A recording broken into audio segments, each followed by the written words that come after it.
Lorsque tu veux travailler ta vidéo, tu viens sur Médias et vidéos et tu dois commencer par créer des clips. Pour cela, tu cliques sur Créer et tu te rends compte qu'on a déjà 2 clips. On va revoir les réglages. Je vais ouvrir un de mes clips en cliquant dessus. Je rentre alors dans le mode Média. Et tu as la possibilité de renommer l'intégralité de ton clip, le supprimer ou le dupliquer. Tu peux aussi, en cliquant sur le plus, régler de façon générale sur tout ton clip les réglages de caméra, de localisation, etc. exactement comme sur toute image.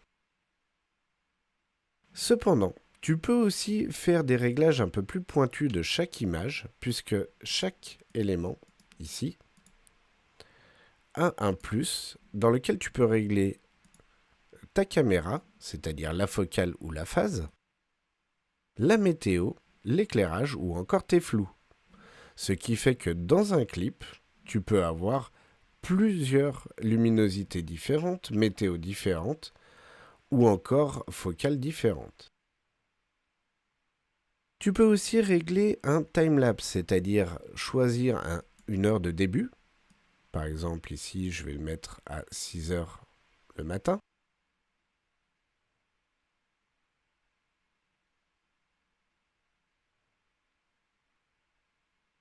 Puis, je vais choisir une heure de fin. Je vais le mettre à 21 heures le soir.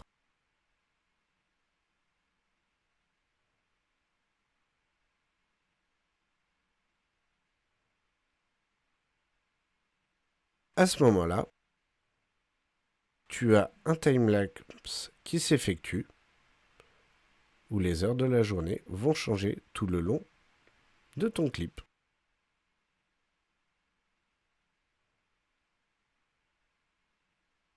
Il te suffit ensuite de régler la longueur globale de ton clip. 20 secondes, c'est pas mal pour le coup. Si tu veux vérifier ta vidéo, histoire de voir si c'est trop long ou pas assez, tu peux lancer ta vidéo en cliquant sur Play. La vidéo que tu as à ce moment-là, surtout quand tu as des mouvements de caméra, dépend directement de la longueur. Si tu rallonges la longueur, tu vas avoir un mouvement de caméra qui va s'effectuer beaucoup plus lentement. Lorsque tu as effectué les réglages de tes 2 clips, tu peux retourner dans Vidéo, aller dans Éditer pour créer ta vidéo, c'est-à-dire cliquer sur le plus et venir positionner tes clips pour les monter. Tu peux rajouter donc autant de clips que tu souhaites. Lorsque tu vas le lancer, tu as des enchaînements entre tes 2 clips. Tu as 3 modes de fusion, ou plutôt de transition, qui sont coupés, donc là c'est un changement net, fondu en noir, et donc il va diminuer l'intensité de notre dernière image pour venir transiter sur l'image qui suit, où tu as encore les fondus au blanc.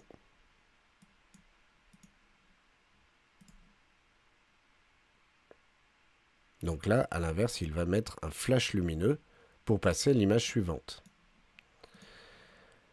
En dessous, tu as une indication qui est la longueur de ton film qui dépend de la durée de chaque clip, puisque ici tu avais 20 secondes et là tu as 10 secondes, on arrive bien à nos 30 secondes.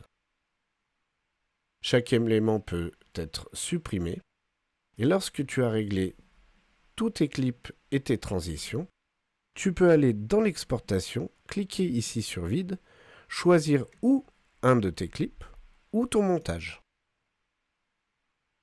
Tu cliques aussi sur le plus pour régler ton chemin de sortie et ton format, puisque ici, tu as la possibilité de sortir soit une vidéo complète, soit une suite d'images pour pouvoir faire un montage ou des effets par la suite. Si tu cliques sur le plus, tu as le framerate de ta vidéo. En Europe, par exemple, on fonctionne avec des vidéos en 25 images par seconde. Tu as la possibilité d'activer un mode 3D, mais là, dans la vidéo, tu as plus de possibilités puisque tu peux faire vidéo 3D, vidéo 360, vidéo 360 et 3D. La résolution qui suit ici correspond au choix d'un des modes ici présents. Par exemple, si je prends vidéo 360, je dois régler la résolution 360 et donc choisir de 4 ou 8K. 8K étant préférable. Tu retrouves la possibilité d'activer les réflexions maximum et luminosité maximum, ainsi que le Twin Linker.